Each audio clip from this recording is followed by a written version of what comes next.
1, 2, 3, 4, 5, 6, 7, 8, 9, 10, 11, 12, 13, 14, 15, 16, 17, 18, 19, 20, 21, 22, 23, 24, 25, 26, 27, 28, 29, 30, 31, 32, 33, 34, 35, 36. And you are not saving your special needs child.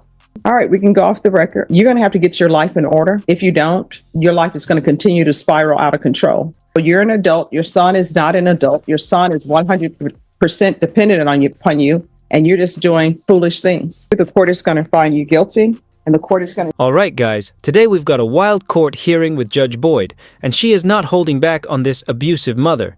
This woman, if you can even call her that, left her special needs child in a car, has 2 open CPS cases, and still won't put the drugs down. At what point do you just admit you're the problem? And get this, she's had 36 chances in court. How do you mess up this badly and still expect sympathy? As you watch, let me know. Did Judge Boyd go hard enough? Or was she too soft? Drop your thoughts in the comments. Now, let's dive in and watch Judge Boyd destroy this. Oh, could I have a file stamp for this case? For the state? Defense? Michael DeLeon for Ms. Hernandez. And are you Ms. Hernandez? Yes, ma'am. Did you review the document entitled Motion to Enter Adjudication of Guilt and Revoke Community Supervision with your attorney? Did you understand it? Yes, Your Honor. And counsel, I know you were recently appointed to represent Ms. Hernandez. Are you waiving your time? We are waiving any type of preparation period, Your Honor. I believe we have come to a resolution. All right. Are you the same Victoria Irene Hernandez who was placed on deferred adjudication in 2020 CR 8599 for the offense of abandoning a child with intent to return on January 4th, 2021 for a period of 3 years? Is that you? Yes, ma'am. All right. State. Yes, Your Honor, violating condition number 13 on or about the 23rd day of April 2024 in Bear County, Texas. Defendant Victoria Irene Hernandez did then and there operate a motor vehicle without a valid Texas driver's license in violation of condition number 13. How do you plead to that? True or not true? Yeah. Waiver of any violating conditions. Any objection? No objection, Your Honor. Did you understand by pleading true to violation of condition number 13, the court could find it true, grant the motion, find you guilty, and sentence you up to 2 years in the state jail facility and up to a $10,000 fine? Is there a proposed agreement? So there's not. All right. State, what are you requesting? State's requesting verification. Defense, what are you requesting? Your Honor, probation had made a recommendation to extend for 1 year, place Ms. Hernandez in a DDRF, followed by mixed supervision and a parenting class. And as the court could see, she was in felony drug court. DDRF was held in abeyance last time as an option, and she is motivated to go to DDRF, be successful in it. Apparently the wait is only 3 to 6 weeks, and that's what we're asking the court to do. Leaving a child alone in a car isn't just careless, it's reckless endangerment.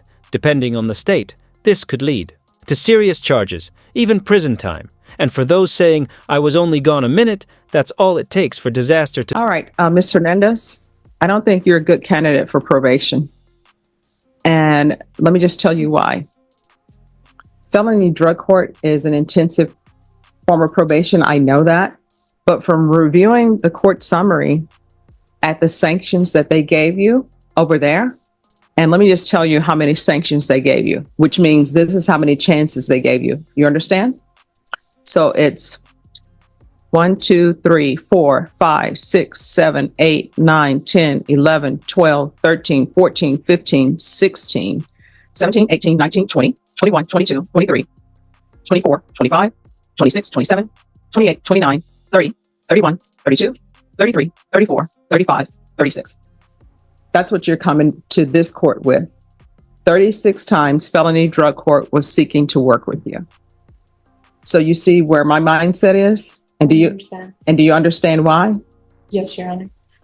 And so I placed you on probation here. Well, it was heard on March 9th, 2022. And that's when you were sent to felony drug court. So I don't think you're a good candidate for probation. Judge, if I could, Yes. one thing for Ms. Hernandez, the good thing about felony drug court for her was that it is our belief that it has worked. She has been clean since September, and if she was tested today, she's going to come up negative. Mhm. So, it's not like she totally, yeah, there's several things that she did do correctly in felony drug court.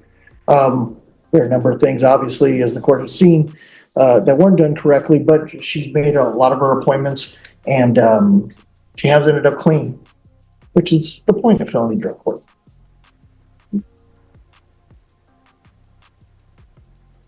I just don't think you're a good candidate. I mean, felony drug court. I mean, there are major issues, but instead they are still trying to work with you. And they tried to work with you a lot. Here's the thing. I know a lot of people want to stay on probation. They do. Like, nobody wants to go to prison. I don't take any joy in sending the people to prison. And everybody that I send to prison, or everybody I place on probation, I actually do remember them. Even as a defense attorney, I had some clients who ended up in prison. Guess what? I still remember them and wondering how they're doing, and hopefully they've changed their life. And it'll be the same with you. I just don't think you're a good candidate for probation. I think Judge Boyd really tried, but this mother let down her kid and the court 36 times. At that point, it's not just bad luck. It's a full-time commitment to bad decisions. Probation is a second chance, and she fumbled it every single time. Did she ever stop to think, I need to do this for my kid? Clearly not, because messing up on probation means jail. So what is the judge supposed to do now? Give her a 37th chance. I can only imagine what's running through Judge Boyd's mind, and honestly, I wouldn't blame her for whatever punishment comes next. Let me know what you guys predict in the comments. Now, let's dive back in. And Judge, the only other thing is she's never been given a felony conviction before. That's why she wants to stay on defer. She's motivated for it, and that's why she was hoping that the probation's recommendation would be followed. all right, this is what I'm going to do. I'm going to find 13 true. I'm going to revoke, find you guilty. Anybody else? How about before all the past few years? Judge. Yes. So I was going back and forth with the drug court personnel in this case, and there is some concern if she is given a sentence JSAT. Oh, it's not going to be JSAT. Okay. Okay. All right. And what was the concern though? Now you've piqued everyone's interest. Judge, they feel that a JSAT sentence is not the reason why she was kicked out of drug court and so forth. They just don't think JSAT would be appropriate. And some other concerns in regards to her child. So if she was given, from my understanding, there is a CPS open case for neglect and possible abuse. Not on me, on the father. Okay. There's an open case. And state you're asking for revocation?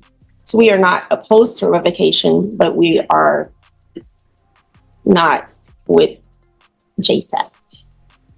Okay. Judge, if I mean, what I can tell you, I wasn't going to give her judgment satisfied. I just, let me just tell you what my thought processes were. Yes. My thought process in reading everything was I saw that there's a child involved, right? This case involves a child, and it's abandoned with intent to return. So I understand, and I understand that child, they're telling the report is special needs. Yes. But she's making horrible choices. So DDRF only lasts for long, probation only lasts for long. If we help her continue, she has a possibility of, one more chance. And the court has given plenty of chances before, but if she's given one more chance, there's a possibility that one day she's going to be still with this child, and that child needs a stable parent, and DDRF will help in that potentially. And you are not saving your special needs child. So where is the child now? He's with his father at the moment. The CPS case is on the father and the current girlfriend. And So let me get this straight and correct me if I'm wrong. So you are saying that there's allegations of abuse, and those allegations are abuse against the father who he's with? yes, Your Honor. And the case has been open for about they opened one CPS case, my court did, because of the what they had found in my phone. And then the caseworker got in touch with What did they the find? father. Wait, raise your right hand for me, please. Do you solemnly swear and affirm the testimony you give will be the truth and nothing but the truth? Yes, Your So Honor. help you God? Yes, Your Honor. All right, So state your name. Victoria Hernandez. What did they find in your phone? So later on, they said that it was because the autism doctor recommended that they lock the door at night. But I thought they were just locking my son in the room all day. And so that's what drug court found on my phone when they were going through our messages, was me getting mad at the dad about locking my son in the room. And so they called CPS for neglect. And then the dad got another CPS case because I believe the school called CPS for neglect as well. All right, any objection to somebody from drug court zooming in? No objection. No objection. All right, just have a seat. Drug court is going to zoom in so we can get to the bottom of what's going on. Yeah, I'm just not buying what she's saying personally. There's no way drug court is gonna see text messages about the father abusing the autistic child and just be like, well, case closed. They're gonna confirm that with the parents, social workers, or just somebody. They don't just take texts at face value like it's a group chat drama. And then coincidentally, the school calls CPS because the autistic child is having issues. Yeah, that timing is a little too perfect. Schools don't just randomly call CPS for fun. They're legally required to report when they suspect abuse or neglect. Mandated reporters have to step in when a kid's well-being is at risk. So either there's something going on that she's not telling us, or she's trying to twist the story to make herself look like the victim. Either way, I feel so bad for the kid because at the end of the day, they're the one caught in the middle of this mess. But let's go ahead and dive in and see what the drug court has to say about this whole story here. Hi, Judge. How you doing today? All right, how are you doing? I'm great. I miss you guys. We miss you too. Okay. All right, Miss Hernandez, if you'll come down. We're back on the record in 2020 CR 8599, State versus Victoria Hernandez.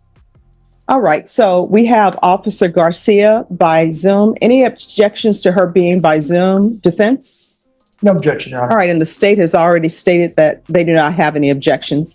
Officer Garcia, could you raise your right hand for me, please? Do you solemnly swear and affirm the testimony you give will be the truth and nothing but the truth, so help you God? Yes, Your Honor. All right, you can lower your hand. Do you waive any confidentiality that Ms. Garcia has as it relates to your time in felony drug court? Mhm. You didn't want her talking about. Oh, felony no. drug. I don't mind. All right, so you're giving up that right. Yes, Your Honor. All right. Any objection to her testifying in the narrative? No, Your Honor. All right, Officer Garcia, because I was inclined to sentence her to the Bexar County Jail under 1244 to 1 year. Can you tell us how she was doing? What have been the issues with her in the drug court, and what would be your recommendation for her?